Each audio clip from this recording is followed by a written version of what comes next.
My name is Akira Solis. I am Arsha years old. I'm from Santa Monica, California. By the time you read this, the rangers will have reopened the trail. We'll say the fires are under control now, that the soil's stable, that the missing person reports were all resolved. They'll cut the yellow tape from the signpost at the trailhead in Angela's National Forest, the one that says caution, unmaintained route.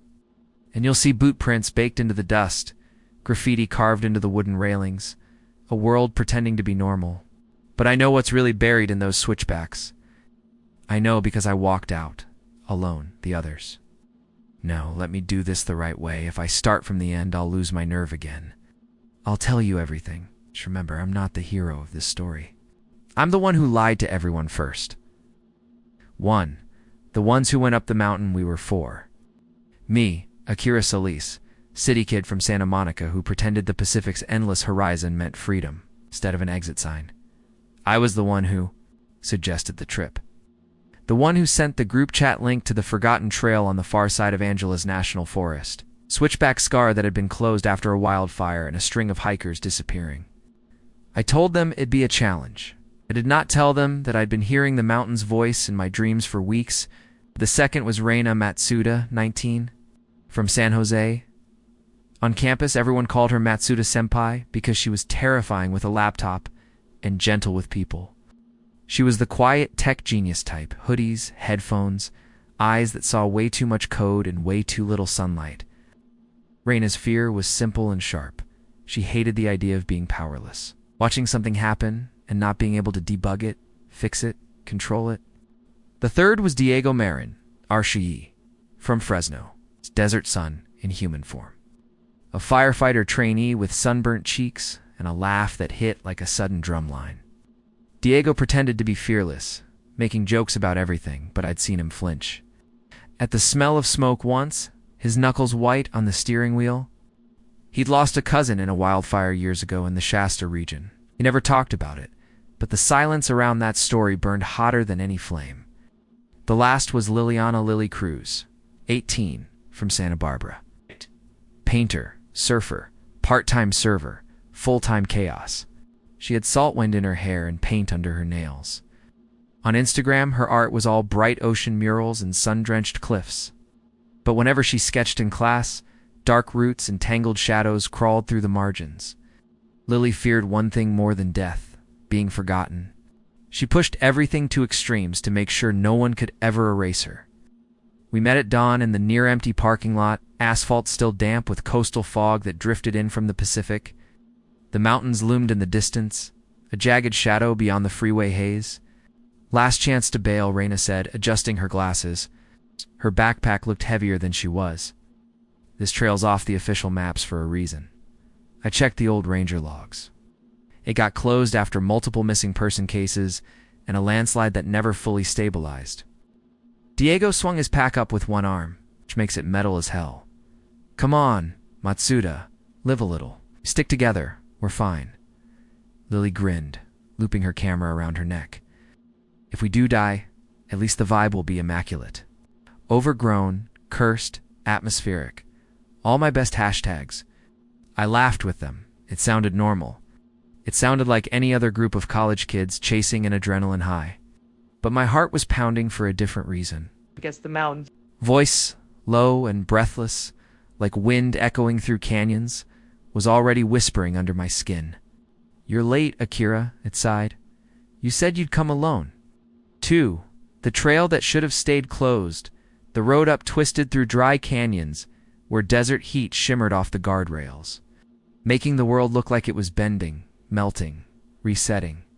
Far off, thin lines of distant wildfire smoke smudged the horizon, turning the morning sky a washed-out bruise.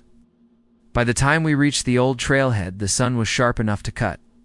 The sign was still half buried in dust and ash. Echo Ridge closed due to safety concerns. Someone had spray-painted over it in neon. Still here. We ducked under the sagging caution tape.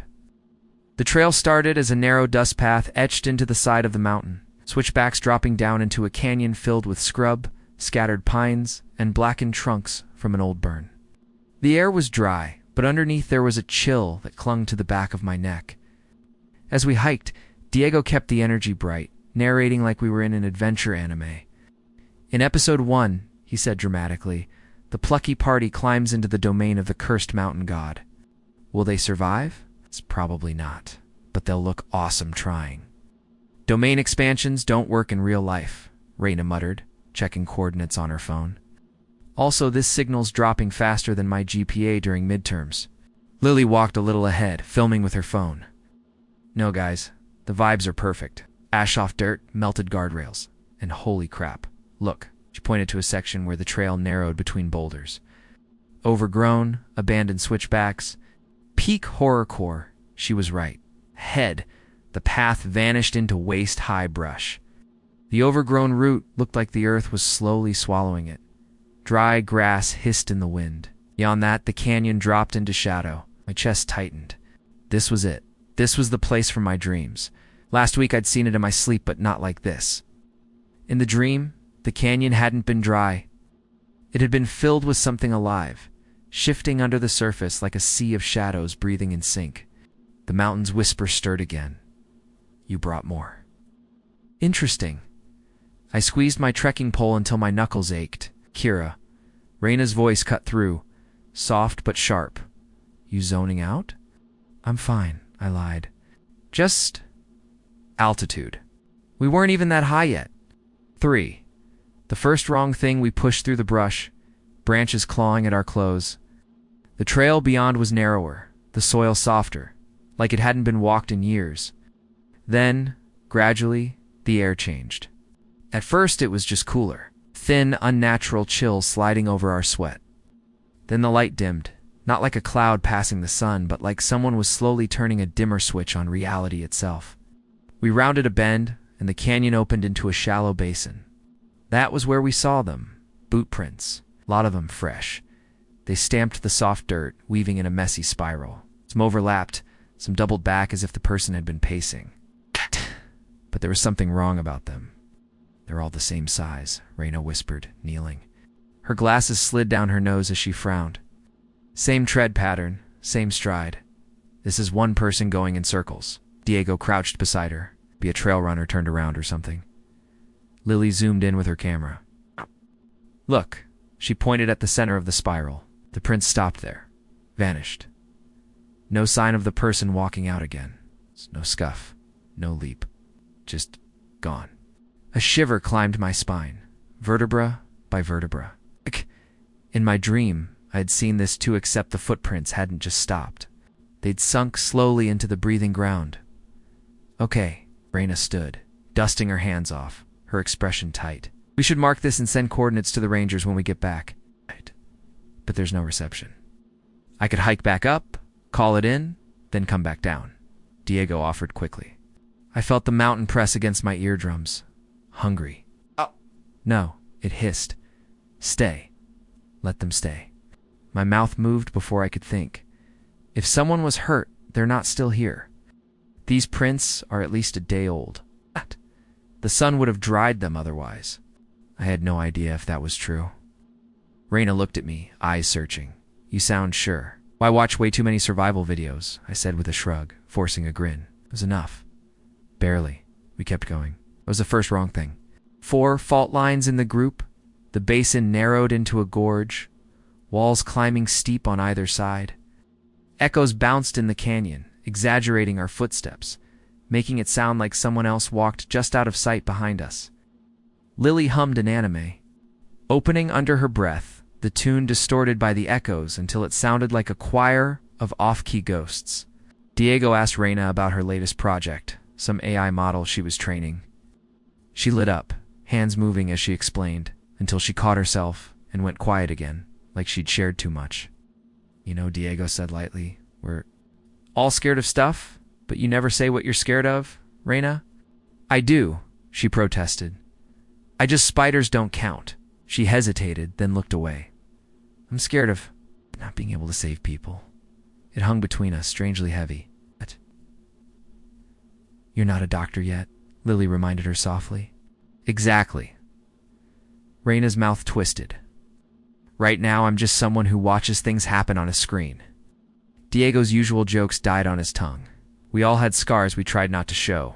Mine ran deeper than any of them knew, because this wasn't my first time hearing the mountain's voice. Last year, in the Shasta region, I'd gone on a solo hike I never told anyone about. The ranger warned me about sudden weather shifts, about staying on trail. The storm came out of nowhere, fog rolling between the pines, thick as concrete. I'd gotten lost, slipping on wet rock, feeling the forest around me warp. That was when I'd first heard it, the low murmur rising from the ground, like something below the surface wanted to be let in. Say my name, it had coaxed. Trade me your fear and I'll send you home. I'd been 18, terrified and soaked, convinced I'd die out there. So I whispered back, Akira Solis, I don't want to die. The fog had parted immediately. A clean, impossible corridor of visibility straight back to the trailhead. I told myself it was luck, hypothermia, a hallucination. But ever since, every time I closed my eyes, I saw the mountain watching me. Every time I checked the news and saw another missing hiker report, I wondered what else it had asked from the ones who'd said their names. I shouldn't have brought the others here. I know that now. 5. Shadows that don't obey the sun. We reached a section where the canyon widened again into a grove of gnarled trees. They weren't redwoods, but they were tall enough to blot out most of the sky. Their branches tangled like a rib cage. Wind rustled through them. And for a heartbeat, it sounded like whispering voices to many, too close. Lily lowered her camera. You hear that? Just the wind, Diego said, but his hand landed on her shoulder. Stat, Rhina tapped at her phone. The compass app is glitching. North keeps rotating around. That's not supposed to, she stopped, because our shadows had started to move. At first it was subtle. A delayed reaction to our steps. Diego shifted his weight. His shadow lagged a second like a buffering video. Lily turned her head. Her shadow stayed still, then jerked to catch up. Then they began to move. Differently, my shadow's chest rose and fell, breathing. Even though I was holding my breath, Raina's shadow rested its hands on its hips. But in reality, her arms hung stiff at her sides. Lily's shadow tilted its head all the way to a breaking angle. Neck bent too far. Like a puppet whose strings had been severed, Diego swore under his breath. I felt the mountain's presence thicken. Like it had leaned closer. You brought me bright ones, it murmured. Good. I've been so hungry. Okay, I said, trying to keep my voice steady. Everyone stand still. None of the shadows obeyed. 6. The first manifestation domain expansion moment. Diego joked weakly, but his voice shook. Seriously? What the hell is this? Raina swallowed. Her eyes flicked across the grove, calculating. Light sources, she looked up. The sun's filtered, but still overhead. Shadows should be consistent. There. Not Lily. Instead of backing away like a normal person, stepped forward and crouched near her own shadow, fascinated. It's like it wants to separate. Like it's tired of pretending it's just me. Her shadow raised a hand. Slowly, deliberately, it reached up toward her actual throat. Lily, move. I lunged, yanking her back. The shadow's hand passed through the place her neck had been. But I felt something cold brush my fingertips. Like dry ice and old breath, the ground under our feet trembled. A fissure cracked through the earth. A thin black seam that pulsed once, like a heartbeat. From that seam, a sound rose up, overlapping whispers. Fragments of sentences spoken by 100 vanished hikers. Turn back, he said it would be safe. The trees moved, I never wanted to. The fissure widened. From it, a shadow rose, peeling up like smoke but holding shape. It took on a half-human form, elongated limbs, a head that was more suggestion than skull. A chest made of negative space that swallowed the dim light.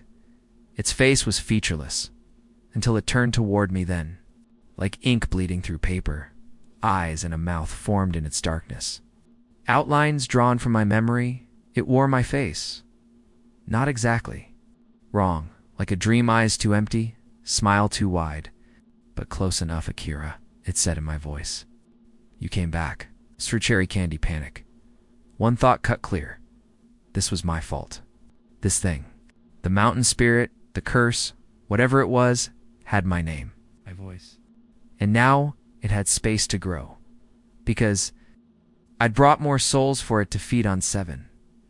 Awakening the shadow, my shadow tilted its head, studying the others. New names, it mused. Fresh echoes. Diego stepped in front of me, fists clenched. Back off, discount horror version. You're not touching my team, the shadow laughed. The sound shuddered through the canyon walls. Echoes rippled outward, coming back warped, like there were more of it hidden just beyond sight. You think you can protect them? It asked. You smell like smoke, Diego Marin of Fresno. You couldn't protect family from fire. You won't protect them from me. Diego flinched, eyes blazing, and for a second, something flared around him like heat shimmer, but thicker. The air around his arms wavered, and faint lines of ember orange traced his veins, Raina noticed. Did you see that? Your temperature, just did you feel anything? I feel pissed off, he snapped, not taking his eyes off the shadow. That help? It did. His anger seemed to thicken the air, pushing the shadow back a fraction. Lily stepped up on my other side, camera forgotten, hands shaking, but held in fists. Don't let it psychoanalyze you. That's like rule 1 of horror. If the demon starts talking about your trauma, you punch it. Her words were ridiculous. They helped anyway. The shadow's attention slid to Reina next. Reina Matsuda of San Jose, it purred. You watched someone die on a frozen hospital floor while you waited for a login? Their file loaded too late. Their hearts stopped before the system did. You remember the sound, don't you? Reina recoiled, face draining. Her hands, which normally only knew the texture of keys and screens, clenched in front of her like she wanted to claw the words out of the air. I never told anyone that, she whispered. The mountain's voice threaded through the shadows. I know them. Akira, you gave me the doorway. Their fears taste like yours. My stomach flipped. What do you want? I forced out, the shadow's eyes my eyes. Emptied and filled again with something ancient locked on mine. You promised me your fear, it said. And you gave me your name. Now you've brought more echoes. I'll take theirs too. Then I'll let you go again, little liar. Not happening, Diego growled. The shimmer around his fists brightened. Faint sparks flickering off his skin. Reina's own fear seemed to fold inward, her eyes sharpening. If it's using our psychological profiles against us, maybe that's the weakness. It can't resist talking. We keep it talking while we find a way to sever its connection to me, she didn't say. To my name, under the flood of terror, something else stirred in my chest. Not courage. Just the familiar, raw, desperate instinct to survive that had made me whisper my name in Shasta. Except this time, it wasn't just about me. The mountain thrummed. The fissure pulsed wider, shadows licking at our feet in the distance. Thunder rumbled, even though the sky above the canyon was empty. Time felt wrong, like the light was a few seconds out of sync with our breaths. I grabbed my own shadow's gaze and shoved back with everything in me. I'm not your doorway, I snarled. I'm your warden, something snapped. A ring of pressure burst outward from my chest, invisible but so strong the others staggered. The world. For a split second, the drifting dust froze in midair. The whispering voices cut off mid-syllable. The shadow's grin stalled. Then, like a broken film projector, reality stuttered and rewound a second. Our positions flipped back. The fissure narrowed by a hair. Lily was mid-step again, gasping. Diego's fists still only starting to glow. I had rewound time. Just barely. Just a heartbeat? Did we just... Lily stammered. Deja vu power up? Reina stared at me. Akira, what did you do? I didn't know. But I could feel it now. A thread running from my chest down into the mountain, a handle I could grab and twist. The cost of it scraped against my bones, but it was there. The shadow my warped reflections miled wider. Yes, it breathed. Good. You're ripening. 8. Flashbacks and faults. We tried to retreat. The canyon did not cooperate every turn we took. Every branch that should have led back to the basin looped us into some new, warped echo of ourselves. Once, we turned a corner and found the same grove of trees waiting. Only this time the light was wrong-angled, like late afternoon, even though my watch said noon. The shadows stretched long and thin. Another time, we came upon abandoned gear, a torn backpack, a single boot, a half-rotted trail map pinned under a rock. The names on the emergency contact form were smeared. But my throat closed when I saw the date field. Next week. Time distortion, Raina muttered, voice shaking but focused. We're in some kind of closed temporal loop anchored to the fissure. The Shadow Mountain thing is folding time to keep us here. Diego kicked a rock, sparks flaring bright around his foot. Then we burn our way out. Fire cuts through almost anything. Lily, pale but stubborn, found an old trail marker half buried in the dirt and brushed it clean. No, we anchor ourselves. If we forget what's real, we're done. She painted 3 quick lines on the rock with a marker's simple, bold strokes like an artist's signature. Then she turned and drew the same mark on our cheeks. New rule, she said. If time loops, if stuff rewinds, we look for the marks. If they stay, we know what's real. That's not how physics works, Raina started, then stopped as the wind shifted and a thin veil of fog rolled in, too dense and too sudden. It slipped between the trees, curling around us, smelling like wet stone and wildfire ash. Nothing about this is how physics works, Lily said. So we use anime logic. Symbols have power. Art has power. It's how people remember. It's how I remember anything at all. Her voice cracked on the last part. I remembered the time she'd shown me an old sketchbook. Pages full of a girl who looked like her but wasn't, always walking away. My mom, she'd said. She left when I was 6. I keep drawing her so I don't forget her face. I'm scared that if I stop, she'll vanish for real. The mountain fed on that fear too. I could feel it. I swallowed hard. Lily, I said, your art, it might do more than just help us remember. This thing, it interacts with echoes, with impressions. If you can paint symbols that anchor us, maybe you can paint ones that cut it. Her eyes widened, then narrowed with dawning determination. So you're saying I get to exorcise a mountain demon with graffiti? Basically, I said. She grinned, adrenaline and terror mixing. Best day of my life. 9. Building a counter cursu pushed deeper, because that was the only way left, into the heart of the distortion. The canyon opened again, not into another grove, but into a vast, sunken bowl. The light here was fractured, shards of day and night overlapping. In one corner, the rocks glowed like sunrise over Big Sur's cliffs, Pacific wind humming past invisible edges.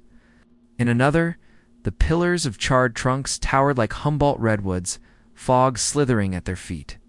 A third slice shimmered with desert heat. Making the ground writhe like a mirage, the mountain was stitching together every place it had ever tasted fear. In the center of the bowl yawned a massive fissure, wide enough for a car to fall through. Shadows boiled out of it in slow motion, like ink underwater. Around its edge lay the traces of those who'd come before, broken hiking poles shredded, packs of stained scarf fluttering in wind that didn't exist. Diego's jaw clenched. This is wrong. Hey, this is what the Shasta fire looked like inside my head. Heat everywhere, no way out. Or his trembling, barely contained, sent waves of heat through the air. Small embers flickered at his heels with each step. Raina placed a hand on his arm. We need your fire, but not like this. Control, remember? She said it like she'd said it to herself 1,000 times. Control, control, control.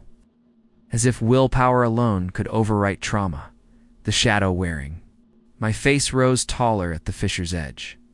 Multiple copies flickering in and out of phase behind it, a chorus of features drawn from hikers we'd never meet. You brought them to my throat, it told me. You already know the trade. Names for roads home. Lily stepped forward, marker uncapped, hand shaking but steady enough to draw. And what if we refused the trade? The shadow smiled. Then you stay. Until your bones are dust and your names are echoes. I like that too. Reyna squared her shoulders. We're not making any deals. We're closing you. She lifted her phone, the screen flickering, glitching, then stabilizing with lines of code and old trail maps overlapping. Somehow, somewhere in the distortion. She still had access to cached data. I wrote a predictive model for forest fire spread, she said, typing furiously. I can feed it this topography, approximate the distortion as a thermal anomaly in Reyna, I said gently, even as the mountain's pressure built. You can't code your way out of everything, I know, her voice broke, but I need structure. If I can model it, I can believe it has an edge. Limits, I understood. My power felt like the opposite of structure rewinding time, bending it, risking snapping something fundamental.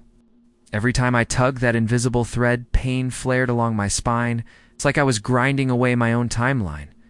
We combine it, I said. Reyna maps it, Lily marks it, Diego burns it, and I looked at the fissure, at the shadow with my face. I'll hold it still. 10.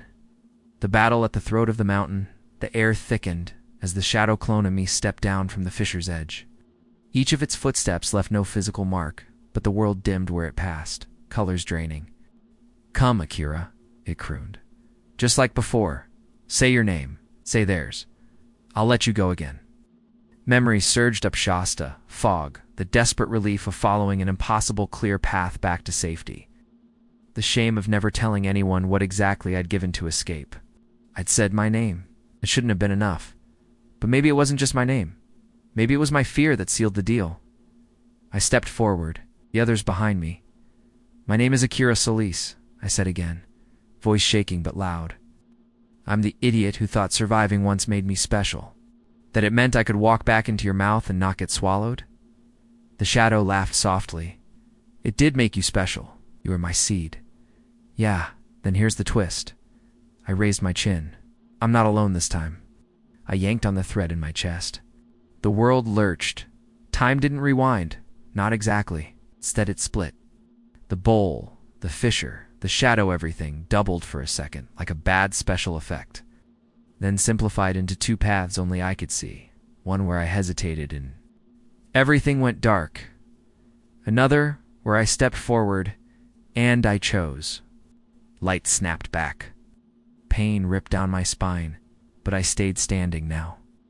I shouted. Reyna was already moving, calling out coordinates like battle tactics. Fissure vector here, shadow density highest at the center left ridge. Diego, aim.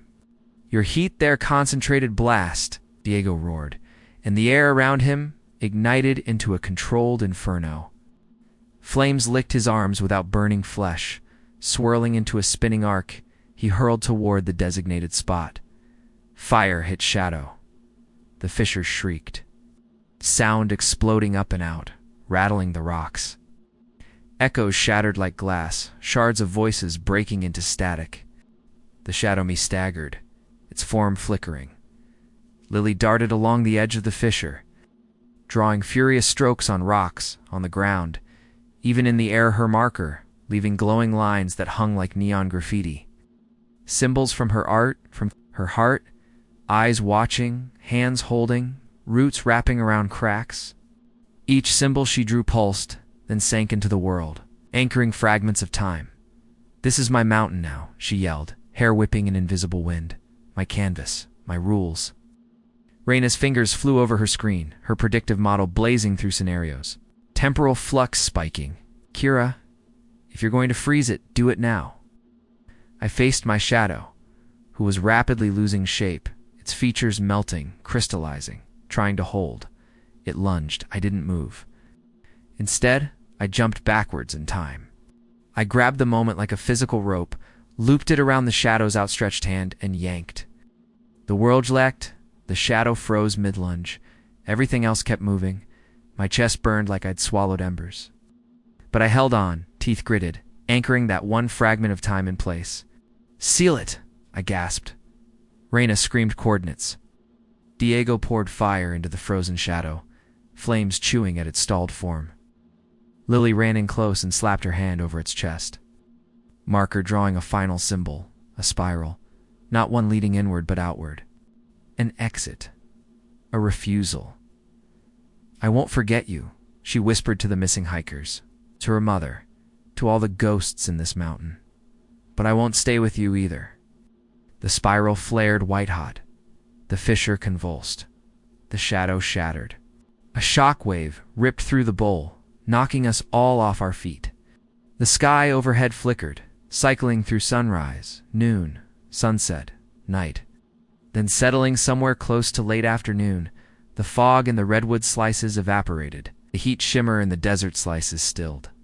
The Pacific cliff light faded back into normal canyon sunlight. The fissure snapped closed with a final, echoing crack. Silence crashed down. For a heartbeat. Thought it was over. I was wrong. 0.11. The cost, we lay there, panting on the now stable dirt. My bones felt like hollow glass. Every time I blinked, the world blurred into double vision. Like time wasn't entirely done stuttering. Diego rolled onto his back, flames slowly dissolving from his skin. Did we just win? Because I feel like I got hit by 3 trucks and a midterm schedule? Lily pushed herself up on trembling arms. The marks on our cheeks still glowed faintly. Her own symbols pulsed on rocks around the bowl like living things. If this is death, it's got really good lighting. Raina knelt, checking the ground where the fissure had been. Minimal, residual energy. Temporal variance dropping back to baseline. I think we did it. She sounded like she wanted to believe herself, but something in her brow stayed furrowed. The mountain's voice, for the first time since Shasta, was quiet. I sat up, vertigo spinning, and realized something else. My shadow looked normal again. No delay, no independent movement. Just me, distorted by angle. I exhaled shakily. We should go, Raina said, before it decides to reboot the curse. We climbed out of the bowl, muscles protesting, gear hanging loose. The trail felt lighter, less like a throat, more like a path. We reached the grove of trees again. The air was clearer. The echoes in the canyon were back to normal, carrying only our footsteps and ragged breathing. At the basin, the spiral of footprints was gone, in its place. The dirt was smooth, as if freshly combed by invisible hands. Maybe the mountain reset everything, Diego said. He glanced at me. You think the missing hikers? I wanted to say yes. That somewhere, somehow, we'd freed them. That their echoes had taken the exit Lily drew. Instead, I just said, I think we gave them a door. Whether they took it, I don't know. Lily stared at the empty basin, hand over the spiral mark on her cheek. If ghosts can hear me, you're not forgotten. Not anymore. We climbed back through the overgrown section, through the brush, back to the trailhead. Just step away from the bowl. Felt like peeling myself off flypaper. By the time we saw the parking lot, the sun was low, painting the mountains in bruised gold. We'd been gone for hours. The problem was, my watch said we'd only been hiking for 90 minutes. Time, apparently, still didn't care about being consistent. 12, the Aftermath Rangers met us in the lot. They'd been about to send a search team, they said. Our car had been parked there way longer than it should have been. According to their log, we'd checked in 2 days ago. 2 days, not hours. Our phones had dozens of missed notifications. Messages from friends asking if we were okay. If we'd heard about the weird seismic event in the forest yesterday, in some parts of the Angeles Range. People had reported hearing a thunderclap with no storm. Feeling a single rolling quake that never registered on the official instruments. But the trail we'd taken, Echo Ridge, still didn't exist on any current map. The Rangers eyed us, puzzled. We looked exhausted, filthy, shaken. None of us knew how to explain we fought a cursed mountain echo that had my face. So we didn't. We just said we got lost. That we'd found evidence of old gear and strange ground movement. That maybe they should check that basin if they could. They promised they would. I don't know if they ever did that night. Back in Santa Monica, the Pacific wind hummed outside my apartment. Rattling the windows, I lay awake, waiting for the mountain's voice. For the shadow of myself to press against the ceiling, silence. Raina sent me a screenshot of her code, with a message. Temporal anomalies, 0. For now, Diego sent a selfie with blistered hands and a proud grin. Fire training's gonna be so confused when... I level up suddenly. Lily sent a photo of a new mural she'd started under an overpass. 4 silhouettes standing at the edge of a dark crack, each with their own light. I stared at the mural for a long time then. I turned off my phone and closed my eyes. For the first time in months, the dream that came was not of Shasta, not of Echo Ridge, not of fissures or shadows wearing my face. I dreamed of the 4 of us sharing instant ramen in Raina's cramped kitchen, laughter bouncing off walls. The world simple and unwarped. I woke up crying. Point 13. The truth you didn't ask for. You're probably wondering why. I'm telling you all this. Why I'm writing it down like a confession. Like a warning. Here's the part I skipped. During the fight, when I froze the shadow in time, when I looped that moment, I felt something reach back along the thread, something old. Something bigger than the Echo Ridge distortion. The mountain spirit, the curse, whatever you want to call it, tit, wasn't just in Angeles. It wasn't just in Shasta. It was everywhere. The land held fear and memory and names whispered at the edge of death. I felt Yosemite's backcountry, where hikers vanish into sudden storms. I felt the Big Sur Wilderness cliffs, where the Pacific eats cars and secrets.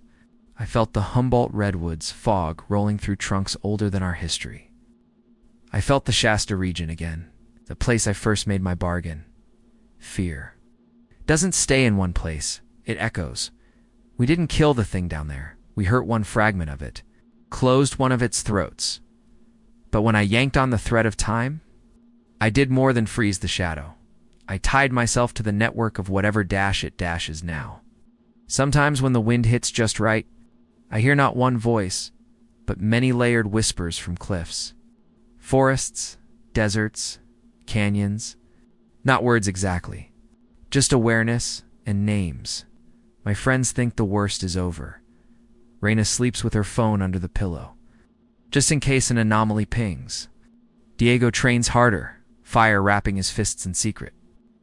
Lily paints exit spirals on random alley walls, just because it makes her feel better. They don't know what I hear. They don't know that last night, as the fog rolled in along the coast, I heard a voice from somewhere in the Yosemite backcountry. Faint, but clear along the thread between my ribs and the land. A hiker. Lost, whispering at the edge of panic.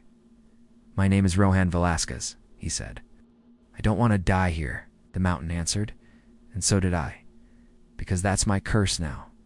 I am not just a survivor. I am a relay. When they bargain, the land listens through me. So if you ever find yourself on a lonely California trail under redwoods, above crashing Pacific cliffs, in a canyon where echoes sound just a little too crowded and you feel the air shift, hear whispers in the dirt, don't say your name. Don't give the mountain anything. Turn back, because if you speak somewhere out there, I'll hear you and I don't know anymore. If the path I'll send you on leads out of the forest, or deeper into the nightmare that let me walk away. My name is Aya Morales. I'm 18 years old. I'm from Monterey, California, the city where the ocean never shuts up and the fog likes to pretend it's immortal, and I'm the girl who walked off a California hiking trail that shouldn't exist. If you were watching this as an anime, this would be the cold open, a slow tracking shot through redwoods swallowed in fog. My voice layered over the sound of distant crows and something breathing between the trees. The title would burn onto the screen in red, then peel away like old bark. You'd see me sitting in a hospital hallway in Eureka. Fluorescent lights flickering, mud on my hiking boots, dried blood on my sleeve that wasn't mine. The ranger would be telling my mom that the section of trail we supposedly hiked had been closed for years, that nothing was up there anymore, except burned stumps and erosion. You wouldn't see what was really standing behind him. You wouldn't see the handprint it left on my shoulder. Not yet. Because if you want the truth about what happened in the Humboldt redwoods, you have to start before sunset, before the trail bent the wrong way and time stopped caring about straight lines. You have to start with the 4 of us, me and the 3 people the forest decided to count 1. Party of 4, we reached the trailhead just after noon. The sun, a harsh white disk, smudged by distant wildfire smoke. The sign read, "Founders Grove Trail closed beyond this point yellow tape," fluttered across the narrower path that veered deeper into the trees. Someone had snapped the tape and tied it back together in a lazy knot, as if the forest itself was half-heartedly obeying park regulations. Beside me, Kazuo Sato tilted his camera up at the canopy. He was 20, from Glendale, a film student with permanent dark circles, and the kind of smirk that made every sentence sound like a dare. "This light is insane," said, framing a shot. Fogged highlights shafted beams through the branches. "If I die here, at least my beer roll will be legendary." He always talked like life was a storyboard, and he was the only one who'd read ahead. On the other side of the trail, Serena Park adjusted the strap of her pack with clinical precision. 21 from Irvine, pre-med, and top of everything. Her black hair was tied back so tight, it looked like it hurt. I'd seen her cry exactly once in an empty library bathroom after a midterm, where she'd gotten a 93 instead of her usual near-perfect score. "This isn't funny." "Kaz," Serena said, brows knitting. The park site said this section was closed after the fire line spread north. "Trails don't just reopen themselves. You're assuming the state of California does anything on purpose," Kaz muttered. But softer this time. The last member of our cursed little expedition, Diego Ramos, 22, from Santa Rosa, stood slightly apart, one hand resting on a redwood trunk like he was greeting an old friend. He'd grown up evacuated from wildfires, bouncing between relatives and shelters, and somehow came out of it loving trees more than people. "This burn scar's old," Diego murmured, scanning the char at the base of the trunk. "New growth all around it. They probably just never updated the signage." Said it like he wanted it to be true. I shifted my pack, feeling the map folded in the inside pocket, edges soft from the number of times I'd opened it. The route that had brought us here wasn't in any of the official trail guides. It was in pencil on a photocopy of an old ranger map I'd found at a thrift store in Monterey, margins crowded with notes in tight, angry handwriting. My brother's handwriting. "You okay, Aya?" Diego's voice snapped me out of the memory. I realized my fingers were digging into the strap of my pack so hard they hurt. "Yeah," I lied. "Just thinking about ticks and bears and dying on a cursed trail because my friends don't respect warning tape." Kaz grinned, pointing the camera at me as we ducked under the sagging plastic line. "Introduce yourself for the documentary," he said.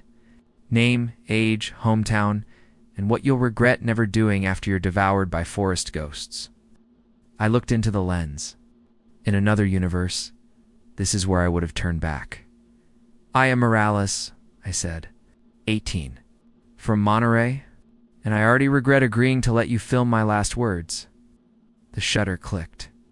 The red dot blinked above us. The redwood swallowed the sky too. The trail between seconds if you've never walked under old-growth redwoods. It's like this. The air gets heavy, like you're underwater. Sound bends. The Pacific wind that screamed along Highway 101 turns into a low, constant hum threading through the needles. Every footstep is swallowed by layers of fallen leaves and centuries of stories.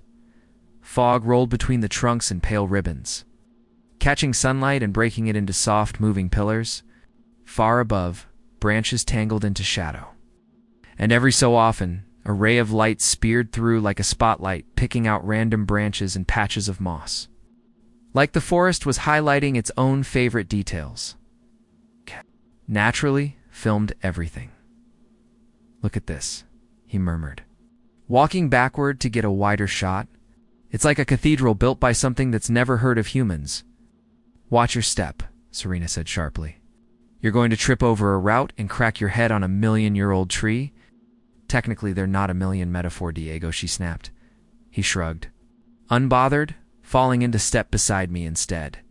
"You're quiet, Aya? Regretting it yet?" I thought of my brother again. Javier, 19, when he disappeared on a hiking trip near here 2 years ago. Official report, lost, presumed dead, body never recovered. Unofficial whispers, he followed one of the old. Fire breaks into unmarked territory and the forest swallowed him. I still dreamed about the last text he sent me. Found a weird side trail. "Might check it out?" "Tell Mom I'm not dead yet, lol." The route on his photocopied map matched the penciled line that led straight through this supposedly closed section. When I found it in a box under his bed, it felt less like a clue and more like a dare. Not regretting, I said. Just listening to what? Diego asked. I hesitated. Because the truth was, the forest was too quiet. No distant chainsaws, no highway noise, no birdsong, just the wind humming through the branches and our own footsteps. It felt like walking inside a held breath. To whether it wants us here, I said. KZ pivoted to get a close-up of my face. Creepy protagonist line, he said approvingly. The editors will eat that up. Serena rolled her eyes. There is no editor. This is just going to become another hard drive you never label. We walked. The trail narrowed, twisting between massive trunks that rose like pillars, bark furrowed and scarred by old fires. At some point, the official path markers, the little wood posts with arrows and numbers, just stopped. No one said anything at first, but I felt the shift. The air thickened. The light grew colder, even though it was still midday. The fog hugged the ground now, clinging to our boots in low swirls. Every time I looked back, the path behind us seemed slightly different. Branches crooked at new angles, logs not where I remembered.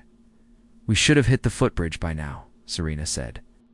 Checking the GPS on her phone, the signal indicator blinked red, then gray, then nothing. I downloaded the offline map, and we're not on any of these lines. She held out the screen. The blue dot that was us hovered over a blank green expanse. Diego leaned over. Satellite coverage can be weird under these canopies, he said. But his voice lacked conviction. I slipped the photocopied map out of my pocket. The paper crackled like something old waking up. The penciled trail, the one my brother had drawn, continued exactly where we were walking, deeper into the green. A note scrawled along the side margin read, "Count carefully. The forest does too." My hand went cold. "Let's turn back," Serena said. "I'm serious. This is how people end up as names on missing hiker boards." Kaz swung his camera toward her. "I, for one, welcome our future as Netflix true crime content," he said. But the joke fell flat in the damp air. I stared at the penciled line.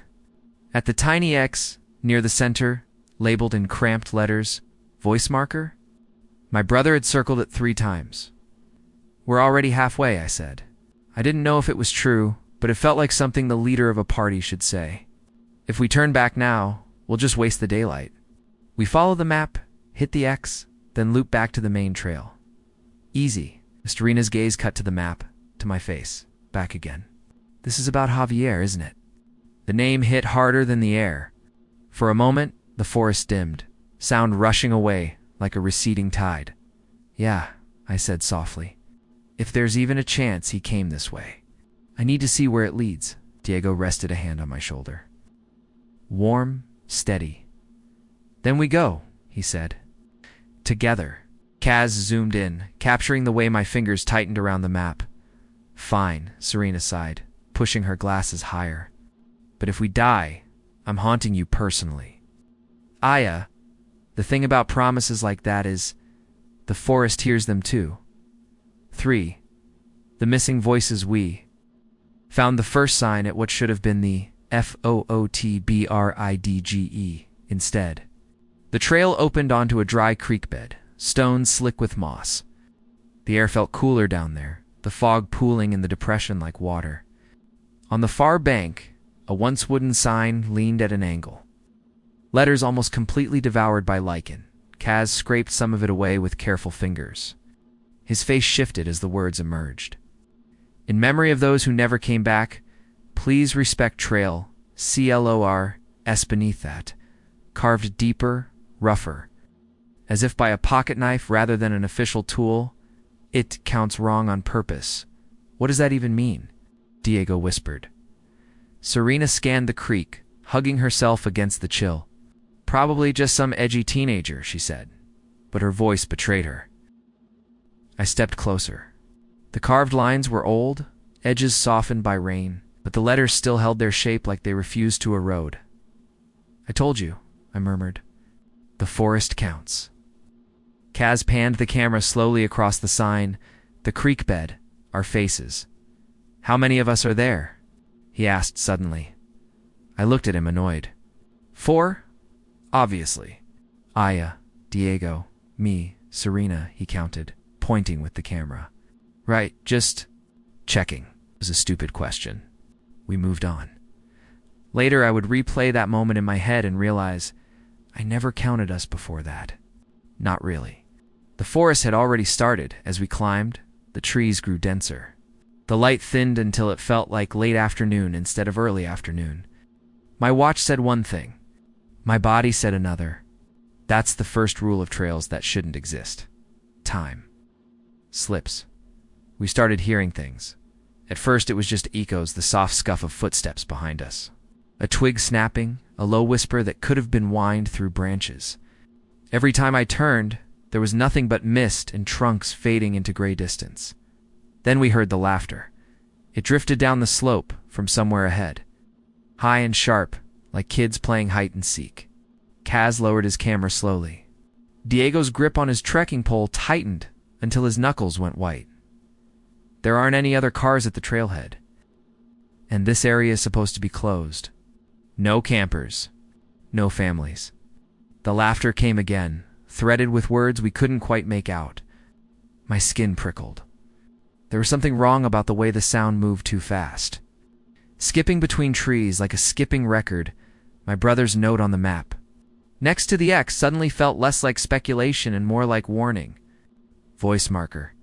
We're almost there, I said, because I could see it now. The X was near a switchback, a tiny bend in the hand-drawn trail, and my feet knew we were close. If we see other hikers, great. If not, we log it. We leave. The trail rounded a massive trunk, bark blackened by an old fire. We stepped around it and walked into a campsite, or what was left of 1.4. The camp. That stated, sat in a shallow bowl between roots, like the forest had cupped its hand around it and forgotten to close.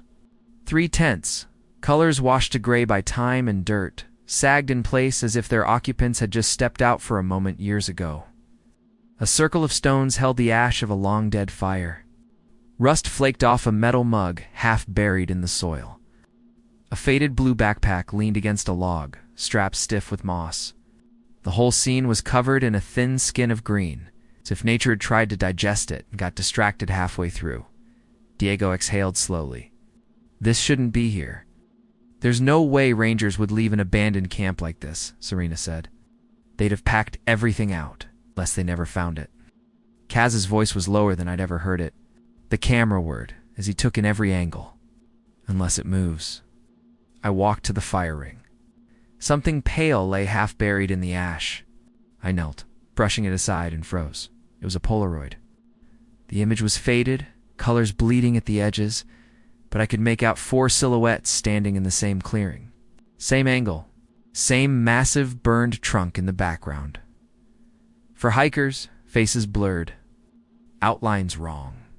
The more I tried to focus, the more my vision slid off them like oil. Guys, I said, throat dry. You need to see this. Serena took the photo gingerly. Her eyebrows drew together. Great, she muttered. We've entered the cursed photo phase of Aya's terrible plan. Diego didn't laugh.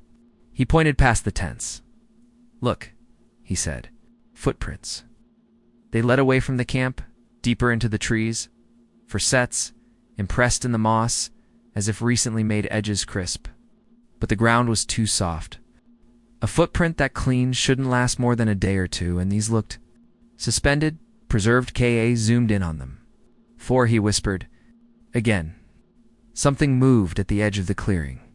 A flicker of shadow behind a tree. There and gone. My heart lurched. Did you see that? I asked. See what? Serena said. Nothing, I lied. Because what I'd seen didn't fit. It was tall and thin and wrong, its limbs bending at angles that made my joints ache in sympathy. And it was watching us. My brother's handwriting pulsed behind my eyes. Count carefully, I did. 1, I said quietly, pointing at my chest. 2, 3, 4. For friends. For hikers, but the forest felt like it was mouthing a different number. 5. Cursed stats if this were a normal anime. This is about where everyone's powers would start awakening. Cue dramatic close-ups, wind blowing hair back, eyes flashing with inner light. Real life doesn't come with opening theme songs. But the forest? It has its own rules. We moved beyond the campsite, following the footprints. The air grew even colder, enough that my breath came out in faint mist despite the supposed summer heat. The fog thickened, clinging to our legs. I keep thinking I hear someone, Diego said quietly, like a group behind us. I hear them too, I admitted. Kaz nodded. Soundtrack's definitely over budget, he joked weakly. Too many layers. Serena swallowed.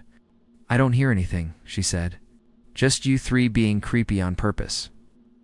It was then that I realized Serena kept rubbing her temples, like she was listening for something inside her own skull instead of... Outside, we hit the switchback, the one marked, with the X on my brother's map around. What my watch said was 2:17 p.m. The light insisted it was closer to dusk. The footprints stopped here. Not faded. Not diverged. They just did. Like the hikers had stepped off the world. The ground ahead was unmarked.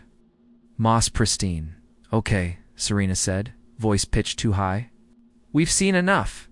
We log the coordinates. We go back. We call the rangers. We never talk about this again. Diego nodded. Agreed. Kaz hesitated, camera aimed at the empty moss. Wait, he said. Humor me. How many of us are there? I glared. Kaz, this isn't just answer. I sighed, exasperated. 4. Obviously. He turned the camera around. Then why did the forest answer 5? In the tiny side monitor framed in the shot was us A-Y-A. Kaz, Serena, Diego. And behind us, half hidden by the fog, towering over my shoulder, was a fifth shape. Tall, thin, limbs too long. Head tilted like a curious predator. Its eyes were pits, blacker than shadow, ringed with pale bark-like ridges that made them look carved into a tree trunk. Its fingers brushed the outline of my backpack.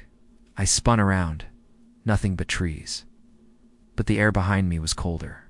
Like someone had just moved away. Serena stepped back involuntarily, her foot almost slipping off the trail. This is edited, she whispered. It has to be. Some AR filter, some the effects plugin I use can't do this in real time, Kaz said, shaking his head. His hand was trembling. I'd need like 3 render passes in Dokey. This is not the moment for pipeline talk. The point is, I didn't add that thing. I stared at the empty space where the fifth figure had stood in the frame. My heart hammered against my ribs. Aya, Diego said softly. Why does it have its hand on you? Because something had chosen me before I ever stepped into these woods. Because 2 years ago, when Javier vanished, I woke up in the middle of the night with dirt under my nails and the taste of moss in my mouth. And I'd never told anyone, because some part of me had always known the forest wasn't finished counting. I don't know, I said. It was a half-truth. The forest hates lies. But it loves those 6. Aya's secret quest anew argued then. Serena wanted to turn back immediately. Diego tried to back her up, but every time he looked at the map, his eyes went to the penciled X. To the handwriting he'd seen on my brother's missing posters in Monterey. Kaz. Kaz wanted more footage. I could see it in the way he kept glancing at the trees. Camera at the ready, eyes darting like he expected something to step into frame at any moment. And me? I wanted answers. Javier came here, I said finally, voice shaking. This is his route. It's map. That campsite could have been the one he stayed in. If we go back now, all we'll have is weird vibes and a cursed Polaroid. If we keep going, what? Serena snapped. We end up as matching missing hiker flyers. I don't expect you to understand, I said. Try me.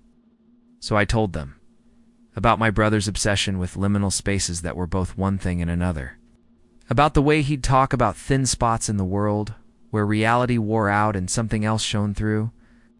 About the night before his trip, when he'd stood on the cliff behind our house in Monterey, Pacific wind howling around him, and said, "If there's a doorway out there, Aya, someone has to be the first to walk through." I told them about the night he disappeared. How I woke at 3:17 a.m. Heart pounding, my window wide open though I'd shut it. How I'd seen, just for a second, the silhouette of a tall, thin figure standing at the edge of our backyard, outline blurred by fog that had no business being that thick so far from the ocean. How I'd whispered, half asleep, "Javier," and how the thing had tilted its head just like in Kaz's footage before melting into the dark. "Aya," Diego whispered. "You never told us that. You never asked," I said, harsher than I intended. "You all looked at me like I was already cracked just for losing him. If I mentioned shadow people and ghost trails, you'd have called a therapist, not a search party."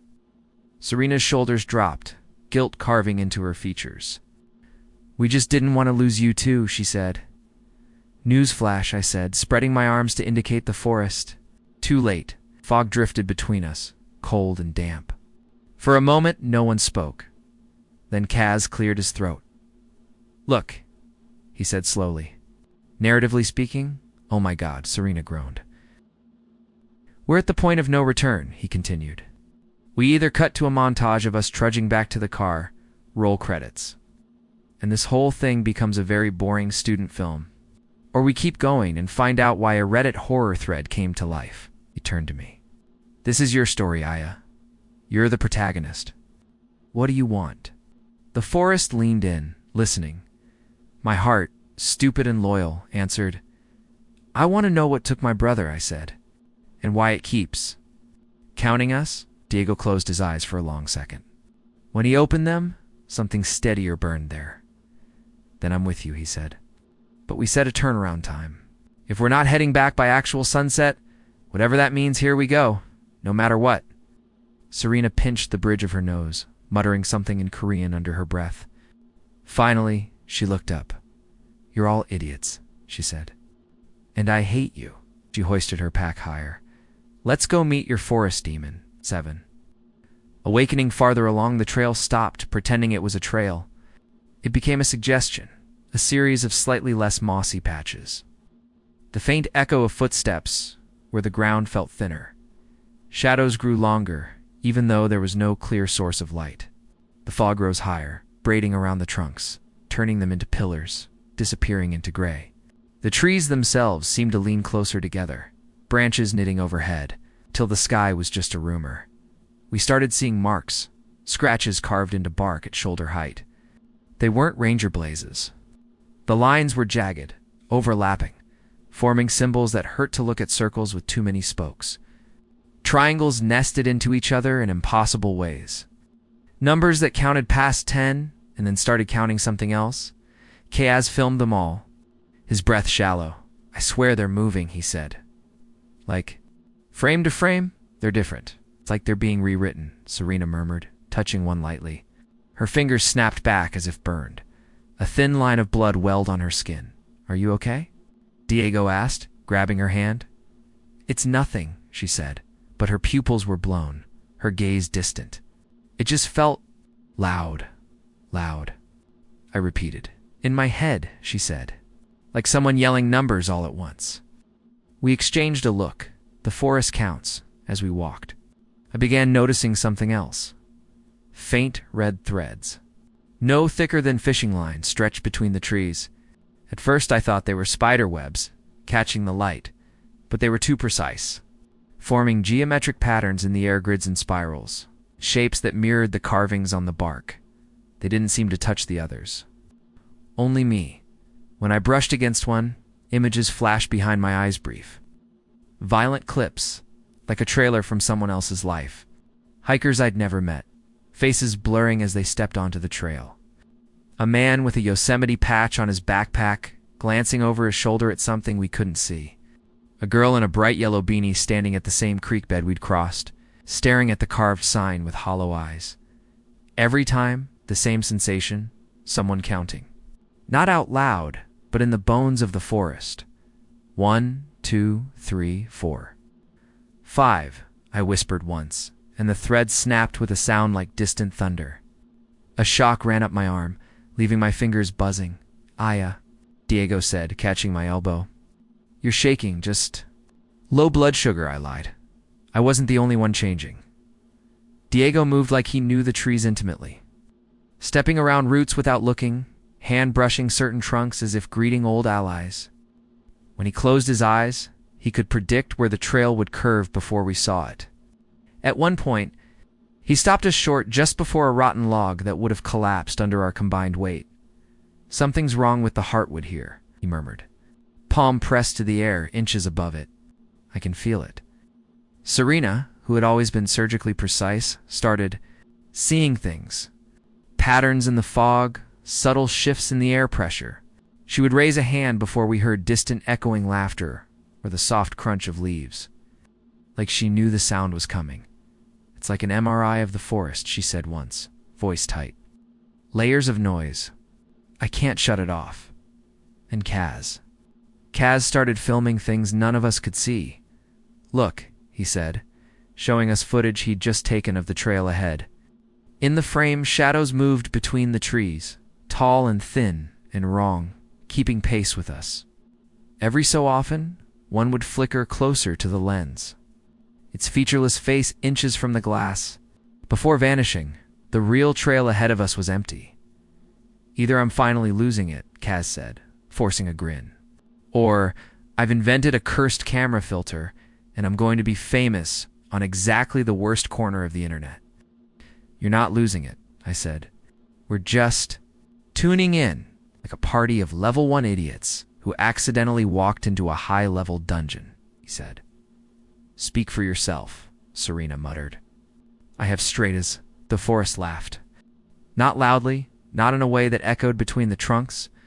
It was more like a rustle, a shiver through the needles.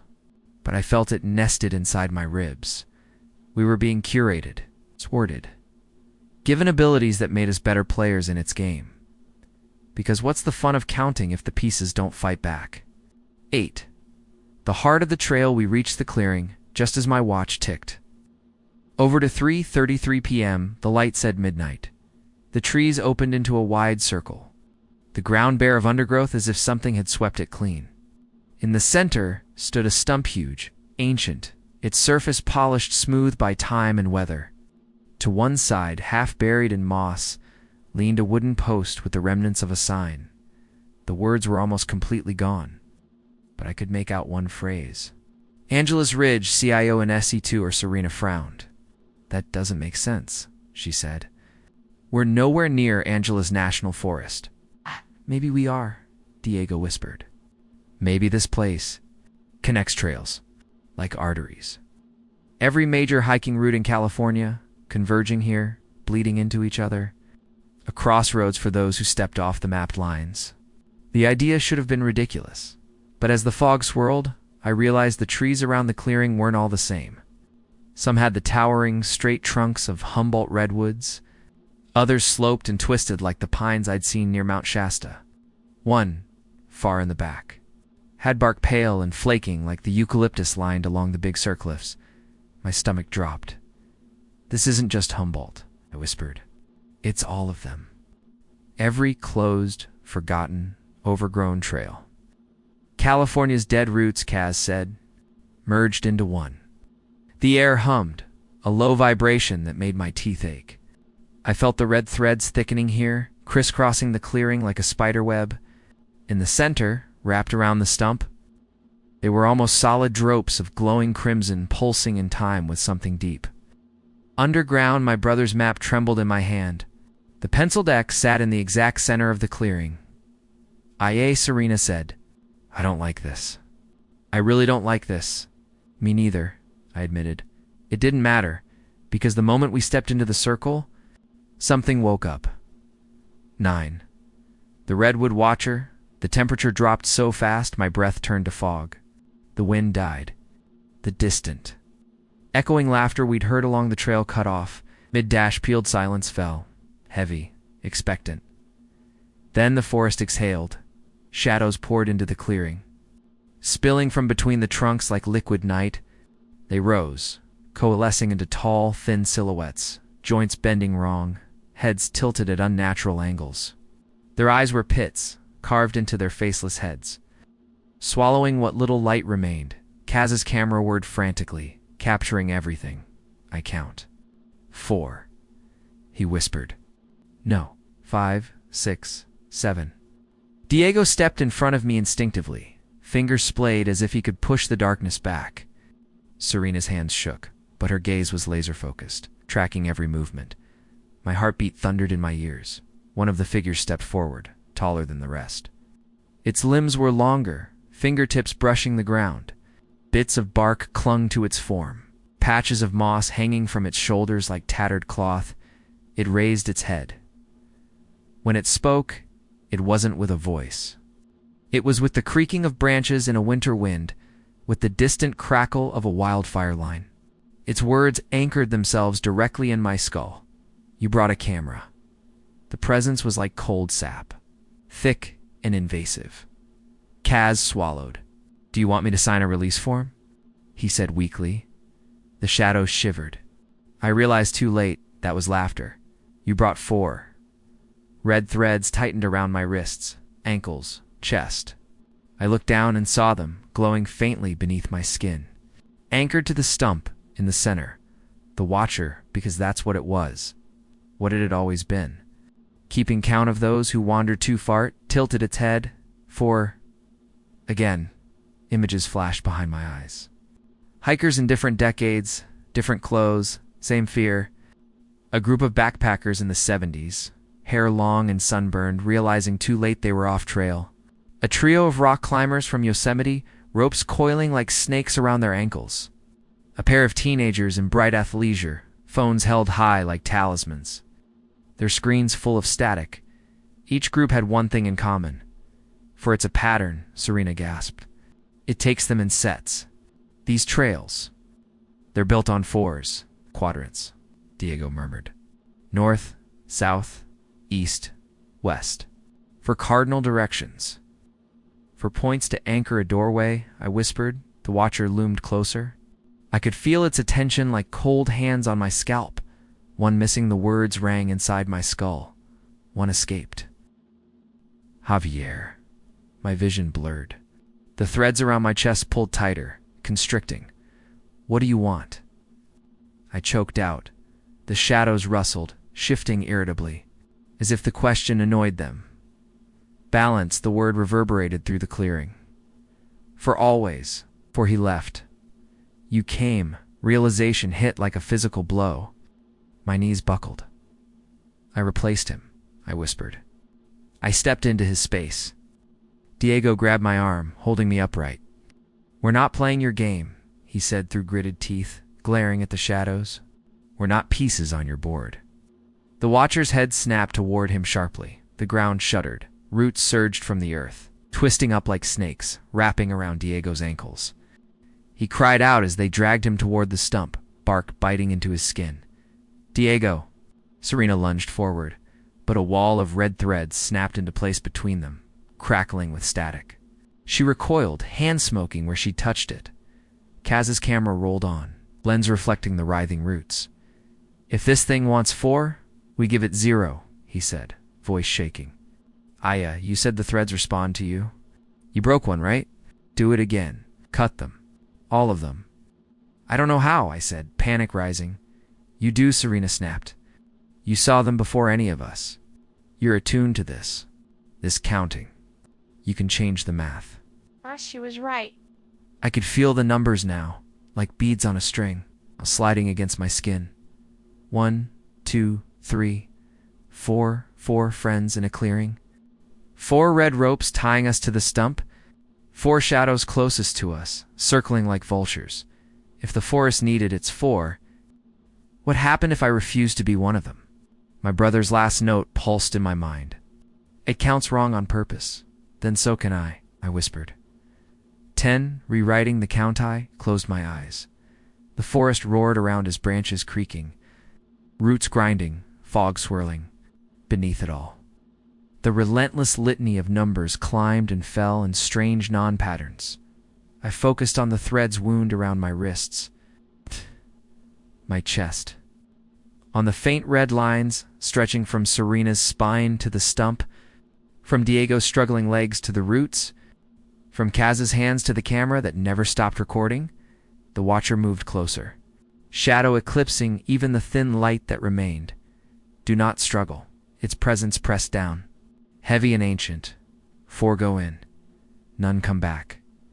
That's not true, I said, eyes still shut. Someone did. A flicker. A glitch in the counting. The numbers stumbled. One leaked. Javier, I said. You lost him. He slipped through.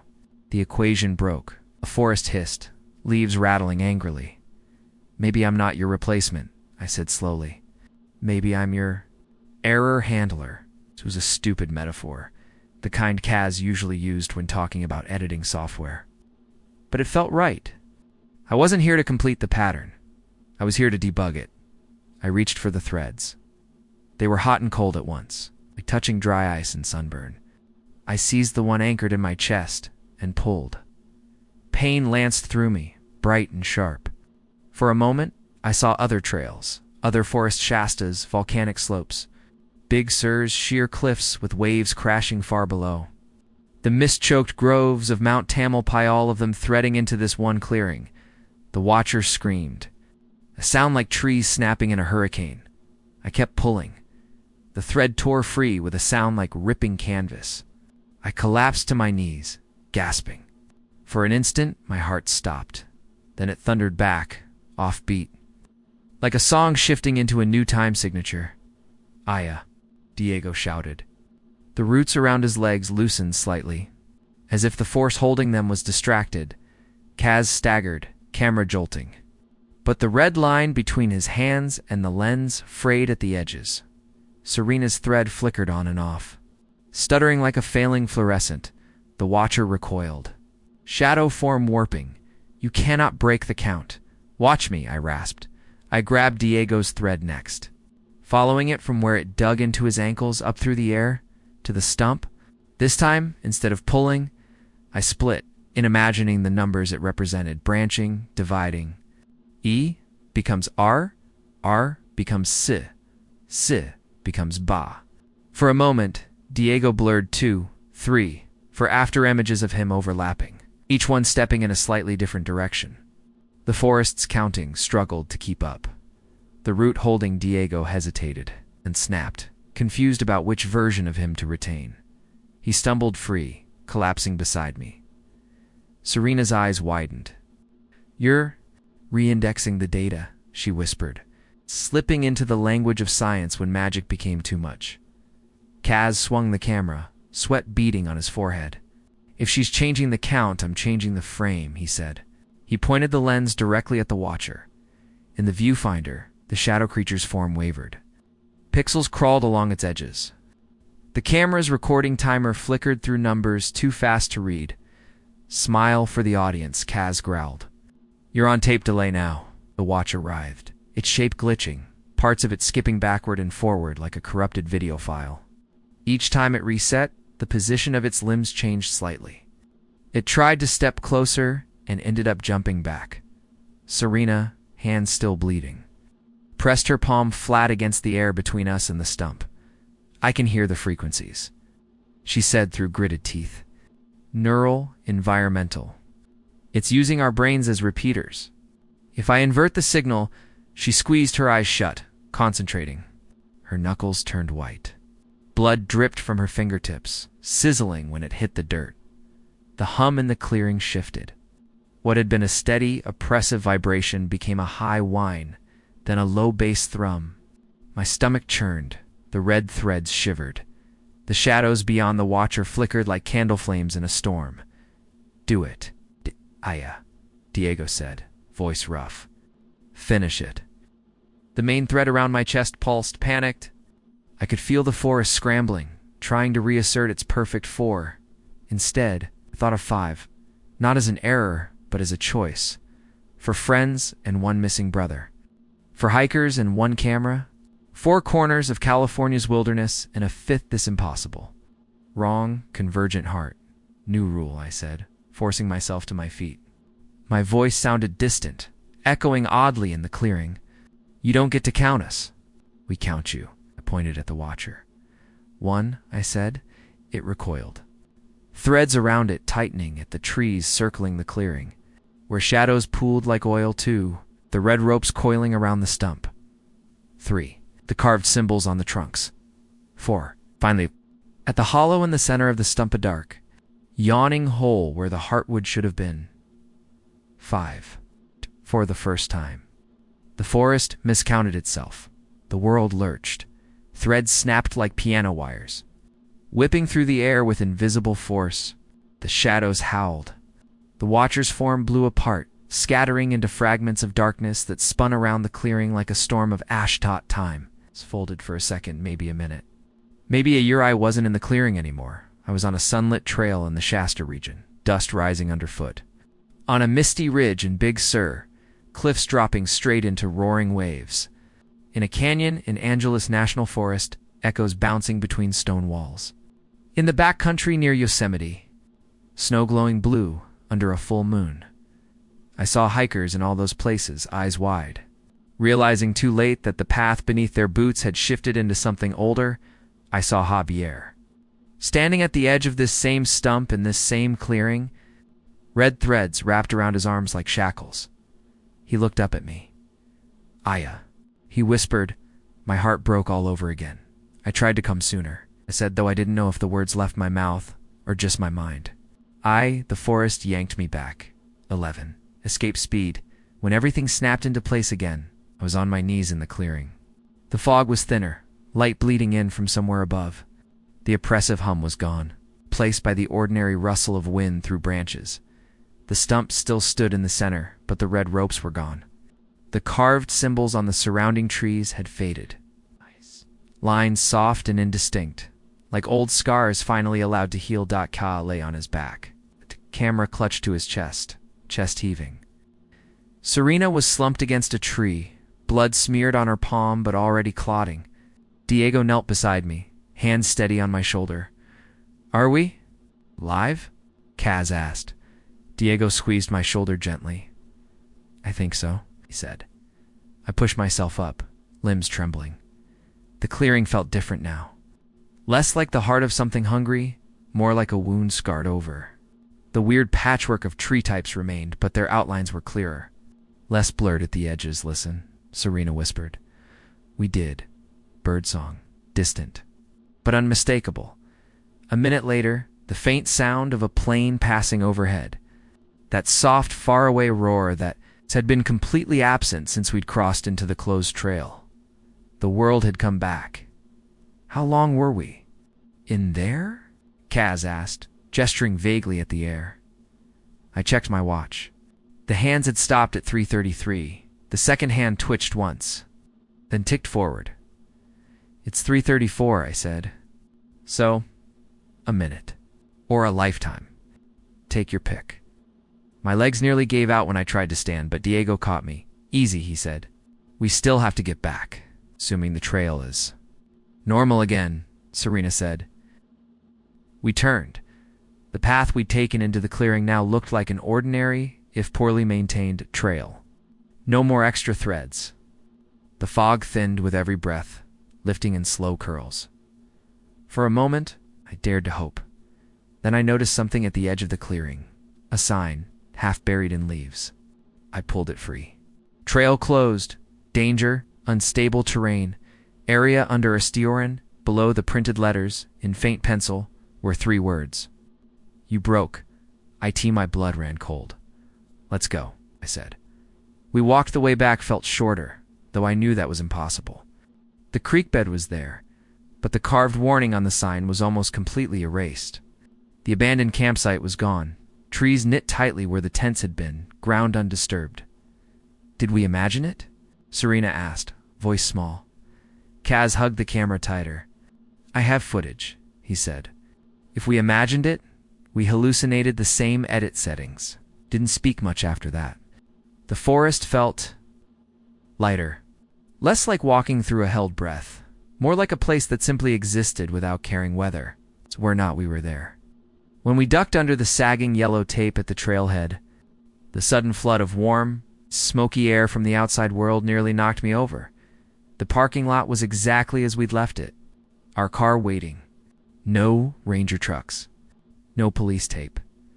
My phone buzzed weakly as it found signal again. A flood of notifications crashed in, missed calls, texts, timestamps that made my head spin. We'd been gone 9 hours. Serena stared at her own phone. "My mom is going to kill me," she whispered. "Get in line." I said 12. Aftermath of drive back was a blur of trees and highway lines. Diego drove, knuckles white on the wheel. Serena slept fitfully in the back, murmuring numbers under her breath. Kaz sat next to me, camera bag in his lap. "You're not going to upload it," I said finally. He looked at me. "The footage, yeah." He laughed humorlessly. "Are you kidding?" "Of course I'm going to upload it," I stared. "Not all of it," he added quickly. "Not the parts where you're glowing, or where Diego splits into 4, or where Serena's eyes do that freaky scanner thing. Not the watcher in full, just glitches. Little bits. Enough that someone out there might recognize what they saw in their own footage, and we can start connecting the dots. You want to turn this into a horror anthology?" I said, "I want to make sure we're not the only ones who've been to that intersection," he replied. "Someone else might know more. Or they might need to know they're not crazy." I didn't have an argument for that. "Besides," he said, softer, "if we don't make this real, if we don't name it, it wins." I thought of the stump, the red threads, the way the forest had insisted on 4. "What would you even call it?" I asked. He thought for a long moment. "The trail that counts wrong," he said. "Or maybe the Redwood Watcher." The name settled in the air between us. Heavy and inevitable. "It'll just be another creepypasta," I said. "People will read it at 3 a.m., get spooked, scroll on." "Maybe," he said. "Or maybe one person will read it and recognize the place they almost walked into, and they'll turn back." He had a point. "Fine," I said. "But blur our faces and change our names." "Already planning on it," he said, smirking faintly. "You strike me more as a Miko anyway." Elbowed him. "Shut up." He laughed, and for a moment, it sounded normal. 13, the final count. Think the story ends at the hospital? The Rangers asked their questions. How we'd gotten onto a closed trail. Why our GPS data was corrupted. Why the timestamps on Kaz's footage jumped like a scratched DVD. We lied. We talked about getting turned around. About panic. About a storm that wasn't on the forecast. We didn't mention shadow creatures or red threads or the feeling of the world counting itself. One ranger, a woman with hair going silver at the temples, watched me a little too closely. When the others stepped out to take a call, she lingered. "You said you're from Monterey," she said quietly. I nodded. "My brother disappeared near here," I said. 2 years ago." Her eyes softened. "I remember," she said. "Javier Morales." The sound of his name from a stranger's mouth hurt and healed at the same time. "We never found a body," she said. "But we did find his phone. It was in a place it shouldn't have been, based on the last ping." "A few miles off trail, near a clearing?" I asked. She hesitated. "Just a fraction of a second." "But I saw it. There are a lot of clearings up there," she said. "You ever hear anything?" "Weird," I pushed. "Voices. Laughter. Like kids playing where there shouldn't be any." Her jaw tightened. "You should go home, Ms. Morales," she said. "Grief does strange things. Forests do too. Don't mix the two if you can help it." As she turned to leave, I saw it, a faint, almost invisible red thread wrapped around her wrist. Fading into her sleeve, my breath caught. She followed my gaze. For a second, something flickered in her expression recognition. Fear, resignation. Then she lifted her hand. Fingers rubbing absently at the invisible band. "We closed that section of trail for a reason," she said. "Sometimes, things that are broken don't like being fixed." She left. I sat there. The fluorescent lights buzzing overhead, the antiseptic smell sharp in my nose, and realized we hadn't destroyed the Watcher. We'd only changed how it counts. So here we are. If this is a movie, This is the part where the credits start to roll over slow shots of fog drifting through redwoods, over empty trailheads and closed signs fluttering in the wind, over kids scrolling through their phones at 3 a.m., pausing on a shaky video titled "Something in the Trees Real." In hitting play, you see 4 blurred faces. You see a tall, glitching shadow in the background. You scroll to the comments. Half of them call it fake. Half of them say they've heard that laugh too. And me. I'm back in Monterey, where the Pacific wind never sleeps. I wake at 3:17 a.m. more often than I admit, staring at the window, waiting to see a tall silhouette at the edge of the yard. Sometimes I swear I glimpse one. Sometimes I see Javier instead, standing there in the mist, hand raised in a half wave. Other times, it's neither of them. Just the outline of something thin and patient and endless. I don't know which is worse. Diego still hikes, but he sticks to well-marked trails, checking the bark of every tree like he's reading its pulse. Serena hears patterns and city noise now, traffic and crosswalk beeps, layering into codes only she can decipher. Kaz edits his footage, pausing frame by frame, looking for anomalies. We don't talk about going back, but the forest doesn't need us to, because trails connect. Roots converge. Somewhere in the tangled mess of California's wilderness, there is still a clearing where the heartwood of an old stump is hollow and dark, where the edges between places blur. Sometimes it counts right. Sometimes it counts wrong. Sometimes when the fog is particularly thick along the cliffs of Big Sur, or the wind goes quiet in the canyons of Angeles, hikers swear they find themselves on a path that isn't on any map. A path where the air hums and the shadows bend just a little too eagerly. A path where, if you listen closely, you can hear leaves whispering numbers, if that ever happens to you. If you feel the forest counting, do me a favor. Stop. Count yourself. Count your friends. If you get 4, turn around, because I'm Aya Morales. I'm 18, from Monterey, California. I walked off that trail, but I didn't walk out alone. The watcher lost its perfect pattern. Now it's learning new math, and I'm not sure anymore whether I survived or just became part of the equation. Either if you see a girl on a California trail with a frayed old map in her pocket and a look in her eyes, like she's listening to something you can't hear, don't follow her, especially if there are already 3 of you, because somewhere in the fog between redwoods, the forest is still counting, and this time it might be counting you.